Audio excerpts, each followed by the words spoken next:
Welcome back to the show. और अब उस मामले की बात करते हैं जिस पर बहुत से सवालिया निशान बरकरार हैं। अमेरिका और ईरान के दरमियान वो एमओयू जिसे इस्लामाबाद मुआहदे के नाम से याद किया जाता है, उस पर ज़रब पड़ी इस हफ्ते के दौरान, वो भी अभाम का शिकार रहा और उस पर सब ये पूछ रहे हैं कि क्या एमओयू बरकरार है या हम उसे ख़त्म समझें। सेठी साहब, जब ये मुआहदा हुआ तो ज़ाहिर है मुझ समेत सबको बहुत सी उम्मीदें थी। जिस अंदाज़ में शहबाज शरीफ साहब ने ऐलान किया, प्रेसिडेंट ट्रंप ने उसको इंडोर्स किया, उधर ईरान की तरफ से भी हौसला अफजा बयान आता है, लेकिन आप तब भी इस बात पर कायम थे कि जंग दोबारा शुरू हो सकती है, दोबारा से हमले हो सकते हैं। आपने कब कहा और क्या कहा, वो शामिल करेंगे पहले। अभी आप देखिएगा गोइंग फॉरवर्ड अगले दो तीन दिनों के अंदर ये शायद और टेंशन बढ़े वहाँ। मेरा ख्याल है प्लानिंग इस किस्म की शायद करेंगे ये कि अब से लेके नवंबर तक, जबकि मिड टर्म्स हो रहे हैं, उस वक्त तक थोड़ा बहुत ठक ठक होती रहे, आना जाना रहे, लड़ाई झगड़े चलते रहे छोटे पैमाने पे, मगर ये एमओयू जो है ना उसके ऊपर काम होता रहे थोड़ा बहुत। मुझे तो लग रहा है कि ये कॉन्फ्लिक्ट जो है अब बढ़ेगी, ये ख़त्म अभी हुई नहीं है।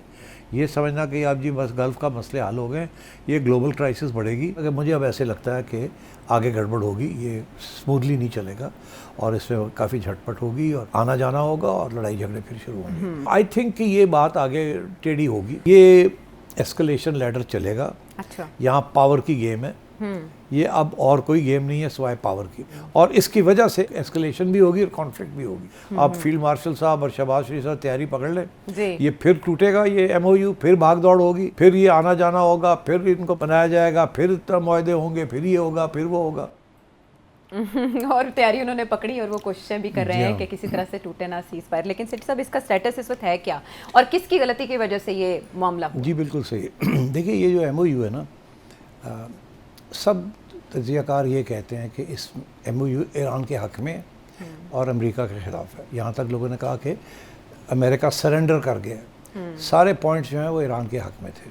अच्छा, मगर सबसे क्रिटिकल जो इश्यूज़ थे, एक तो स्ट्रेट ऑफ हॉर्मुज़ था, दूसरा था सैंक्शंस, तीसरा था रिटर्न ऑफ मनी। ये तीन बड़े क्रिटिकल इश्यूज़ थे। चौथा था कि लेबनान।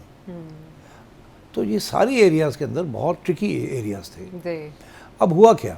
हुआ ये कि शुरू में इजराइल ने लेबनान के अंदर रोकने की कोशिश नहीं की, प्रोसीड करता रहा। हालांकि वो हिस्सा था इसका कि वो लेबनान के अंदर अमेरिका रोकेगा।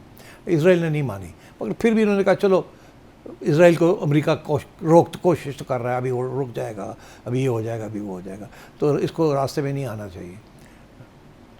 आगे बढ़ाई बात, चले जी अगला स्टेप ये था कि ओके अब स्ट्रेट ऑफ हॉर्मुज़ जो है 60 दिन के लिए इसको खोल दिया जाए। अच्छा, अब वो जो क्लॉज 5 है ना ऑफ द मेमोरेंडम, वो बड़ा इंटरेस्टिंग है। उसमें बड़े वाज़े तौर पे दो बातें लिखी हैं। एक तो ये लिखा है कि ड्यूरिंग दी 60 डेज़ कोई टोल नहीं होगा जी, नो चार्ज। अच्छा, जब ये कहा जाता है ना कि अगले 60 दिन में कोई टोल नहीं होगा, इसका एक और माने भी लिए जा सकते हैं ना कि 60 दिन के बाद फिर टोल हो सकता है, लग सकता है। या तो ये होता ना कि किसी स्टेज पे भी टोल नहीं होगा, हाँ, जवाज नहीं बनता उसका, ये लिख दिया जाता। मगर यहाँ लिखा है कि 60 दिन में नहीं होगा। इसका ये मतलब है दूसरी तरफ कि आगे जाके ऑप्शन खुला है। अब ये ईरान ने इस ऑप्शन को खुला रखा हुआ है और उसके इरादे पक्के हैं, किसी सूरत में भी वो टोल को छोड़ेंगे नहीं, वो किसी न किसी तरीके से लेंगे। अच्छा। इसके अंदर दूसरा पॉइंट जो है वो ये है कि ओमान के साथ मिलके कोऑर्डिनेट करेंगे शिपिंग जी, ठीक, एंड मैरीटाइम सर्विसेज एडमिनिस्ट्रेशन। वो जब फैसला होगा कि फीस लेनी है, टोल लेना, क्या करना है, उस वक्त ओमान के साथ मिलके करेंगे। अच्छा, अब हुआ क्या, सब कुछ खोल दिया। ईरान का ये मौक़िफ़ था कि स्ट्रेट हमने खोल दिया, ये हमने लेन्स बनाई हैं, इधर आप इन लेन्स के ज़रिए आप चले जाएं, हमें इतला करें, हम आपको खोल देंगे कि रुकावट नहीं होगी।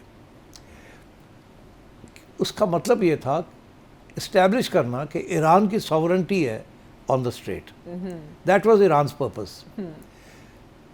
अब अमेरिका ने कहा अच्छा, अमेरिका ने सऊदी अरेबिया और कतर के साथ मिलके ये कहा कि आप ऐसे है 2-3 जहाज़ निकालें ओमान की तरफ से। अच्छा, और ईरान को इतला करने की ज़रूरत नहीं है। अच्छा, और हम हैं यहाँ, अगर कुछ हुआ तो प्रोटेक्ट कर लेंगे। अच्छा, ये टेस्टिंग ग्राउंड कर रहे थे।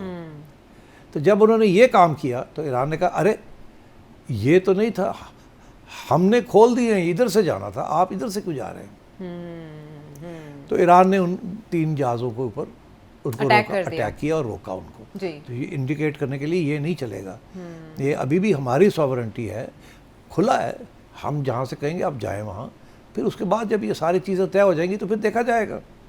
तो अमेरिका ने उनकी जो क्लेम ऑन सॉवरेंटी है उसको टेस्ट करने के लिए इनको कहा कि इधर से निकालो तुम। तो ईरान छोड़ता नहीं, ईरान ने कहा नो, रोक दिया। तो वायलेशन की अमेरिका ने। तो अमेरिका ने नहीं, अब मैं आपको बताऊं मेरा ये ख्याल है कि ये नहीं लिखा था उसके अंदर कि किस लेन से वो जाएंगे। अच्छा, मेमोरेंडम में ये था कि आना जाना खुला होगा। ये नहीं लिखा था कि जो लेन्स ईरान ने डिमार्केट किए हैं उसके ज़रिए जाएंगे। अच्छा। तो इसलिए क्योंकि लिखा नहीं था तो इन्होंने कहा फिर इधर से आ जाएं आप। तो मेरे मुताबिक ईरान ने वायलेट किया है। अच्छा। ये MOU ईरान ने इसलिए वायलेट किया है बिकॉज वो चाहते हैं कि आगे जाके इस्टेब्लिश हो जाए हमारी सॉवरेंटी है। ओके, वो अपनी गिरफ्त से नहीं निकलने दे रहे। हाँ। अब यहाँ आके तो अमेरिका का ये मौक़िफ़ और ये सऊदीज़ का और सबका ये कि ये आपने वायलेट किया है। अच्छा। आपने कहा था खुली आमद-रफ्त होगी, आपने तो रोक दिया है। यहाँ कहाँ लिखा था कि इधर से जाना इधर से नहीं जाना। तो इसलिए आपकी इंटरप्रिटेशन है of article 5 of the memorandum वो सही नहीं है। तो इसलिए मेरा ख्याल है इसके ऊपर फिर अमेरिका ने अटैक किया, उसके ऊपर फिर ईरान ने अटैक किया, बहरीन और कुवैत तो फिर में। हाँ, फिर वो एस्केलेशन हो गई। ठीक, सो मेरा ख्याल है ये तो पहली बात। अच्छा। अब मेरा अगेन आई फील कि ये they will go back to the talks. Okay. फिर जाएंगे ये वापस और वहाँ बैठ के ये फिर बातें होंगी और ईरान किसी सूरत में स्ट्रेट ऑफ हॉर्मुज़ जो है उसकी सॉवरेंटी अपनी पास रखना चाहता है। ये अब अमेरिका चाहता है ये बिल्कुल फ्री हो जाए जैसे पहले था। अच्छा। बिकॉज लोग ये कहते हैं ना कि पहले तो फ्री था, ये झगड़ा ही नहीं था, आपने गन डाला और झगड़ा बन गया। बिल्कुल। और अब ईरान जो है वो कहता है हम इसको छोड़ेंगे नहीं। ईरान को इस बात का समझ आ गई है कि न्यूक्लियर वेपन तो हम नहीं बना सकते अभी, मगर ये इस ग्लोबल इकॉनमी को हमने पकड़ा हुआ है, ये हथियार हम नहीं छोड़ेंगे। जैसे मिसाइल्स के ऊपर वो बिल्कुल कोई बात करने के लिए तैयार नहीं है, ड्रोन्स के ऊपर, मिसाइल्स के ऊपर, इसीलिए इसी तरीके के साथ they are not ready to talk about कि जी स्ट्रेट ऑफ हॉर्मुज़ का क्या होगा दिस आज। तो अब यहाँ आके सीरियस इशू बन रहा है। अच्छा। और पहले ये उम्मीद थी कि ओमान के साथ बैठ के तय हो जाएगा।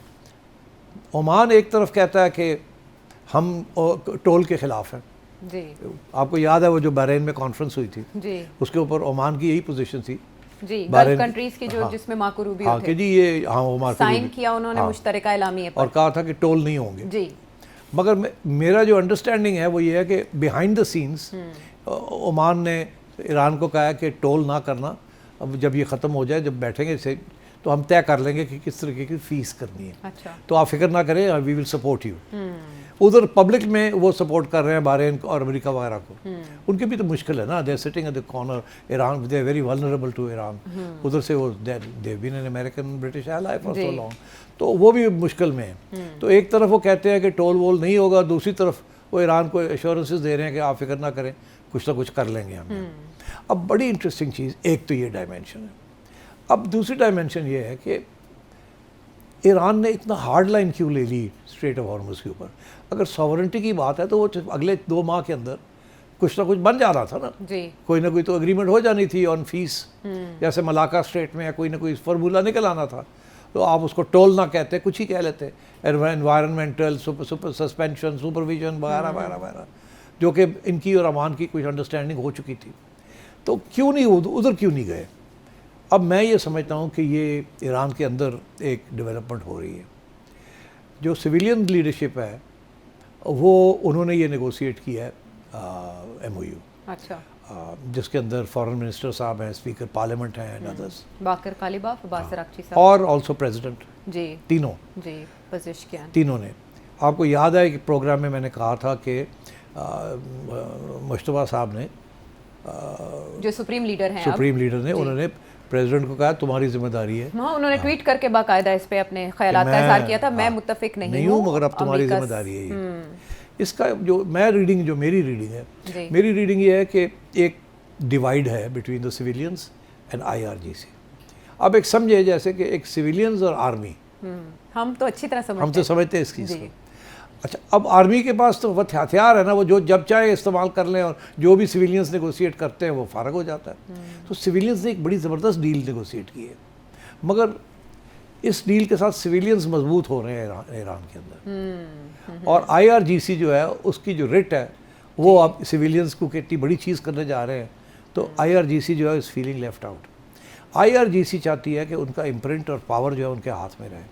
तो मैं ये समझता हूँ ईरान के अंदर एक स्प्लिट है बिटवीन IRGC जो कहती है कि और कुर्बानी देने के लिए हम तैयार हैं, और लड़ने के लिए हम तैयार हैं, हम कोई कंसेशन नहीं देंगे, और सिविलियंस जो हैं जो समझते हैं कि सैंक्शंस रिलीफ मिल जाए, स्ट्रेट ऑफ हॉर्मुज़ के ऊपर हमारी सॉवरेंटी इस्टेब्लिश हो जाए, हमारे जो स्टॉक पाइलिंग है वो हम इकट्ठी कर लें, एंड ये जो यहाँ जो सारे गल्फ स्टेट्स हैं यहाँ से सारे अमेरिकन बेसिस ख़त्म हो जाएं, वो ये समझते हैं this is a very big achievement.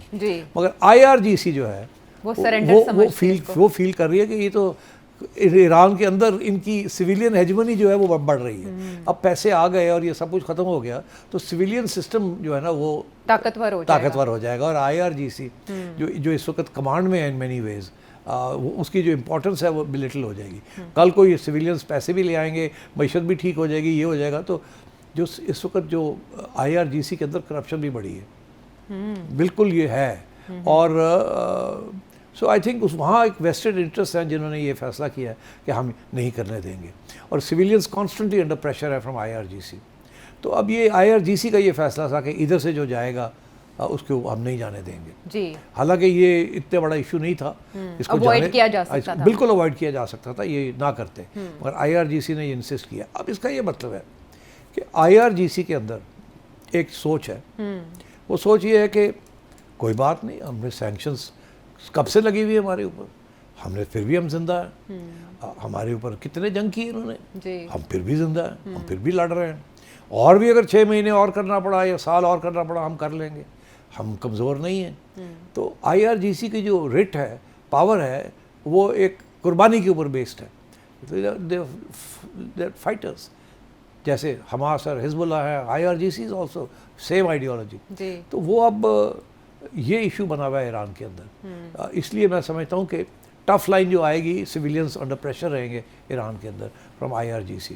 और इसीलिए ये जो MOU है it's already got into trouble, because IRGC का पहले दिन से ये है इशू कि ये सिविलियंस जो हैं ये इनको और तगड़ा करो, इनको को और ये मांगो और ये मांगो और ये मांगो।